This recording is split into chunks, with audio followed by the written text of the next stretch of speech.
Hello everyone, this is Rakesh. तो आज की सीरीज़ में हम सॉल्व कर रहे हैं क्वेश्चन नंबर 7। ये हम एच.सी. वर्मा सॉल्यूशंस कर रहे हैं और क्लास 11th फिजिक्स। अभी हम चैप्टर 1 इंट्रोडक्शन ऑफ फिजिक्स उसके हम शॉर्ट आंसर क्वेश्चन सीरीज जो है हम सॉल्व कर रहे हैं। So now we are solving question number 7। The question goes like this: suggest a way to measure। अब ये क्वेश्चन दो पार्ट्स में डिवाइड कर दिया गया है। First part is thickness of A sheet of paper, कि एक पेपर शीट है उसकी थिकनेस को आप कैसे मेजर करोगे। देखिए, पेपर बहुत थिन होता है, तो अगर हम इसका बिल्कुल एक्यूरेट मेथड देखें कि किस मेथड से हम थिकनेस ऑफ शीट हम मेजर करेंगे, so that is by using the first method is by using a screw gauge. तो हम स्क्रू गेज यूज करेंगे और हम इसकी थिकनेस फाइंड आउट कर लेंगे। और ये क्लास 11th फिजिक्स में एक आपका प्रैक्टिकल भी है, तो वहाँ पर आप समझोगे कि किस तरीके से हम स्क्रू गेज को यूज करते हैं। ठीक है, स्क्रू गेज एक आपका स्केल है जो स्मॉलर डिस्टेंसेस को मेजर करने के लिए यूज किया जाता है। ठीक है, तो सेकेंड मेथड इज हम एक सिंपल मेथड लगा सकते हैं। हम एक स्टैक ऑफ पेपर ले सकते हैं, स्टैक ऑफ 100 और मोर पेपर्स, मतलब आप एक बंडल बना लो 100 या उससे ज़्यादा पेपर्स का, लाइक दिस, कि ये आपने 100 या उससे ज़्यादा पेपर्स का एक बंडल बना लिया है।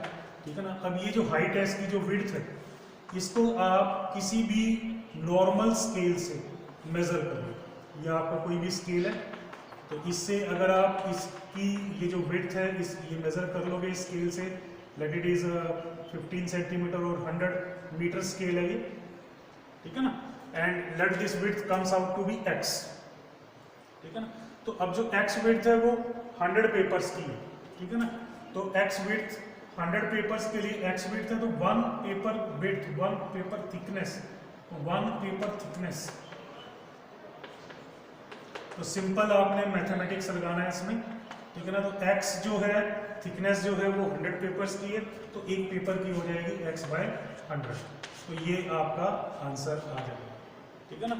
तो सिंपल था, तो कि आप 100 या 100 से ज़्यादा पेपर्स का एक बंडल बना लो, फिर उसको किसी भी जो नॉर्मल स्केल है, आपकी सेंटीमीटर स्केल है, उसकी जो हाइट है या विड्थ है उसको मेजर कर लो, and then divide that width by the number of papers, so you will get the thickness of 1 paper.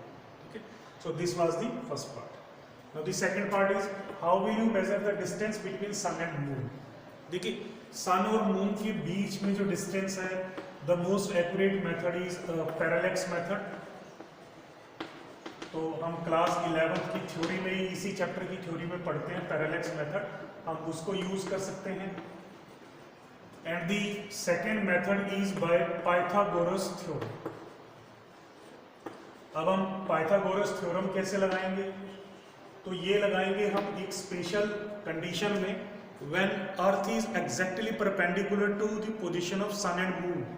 Late this is earth position and this is sun position and this is moon position. So the angle is 90 degree. We already know this distance, the distance between the sun and earth.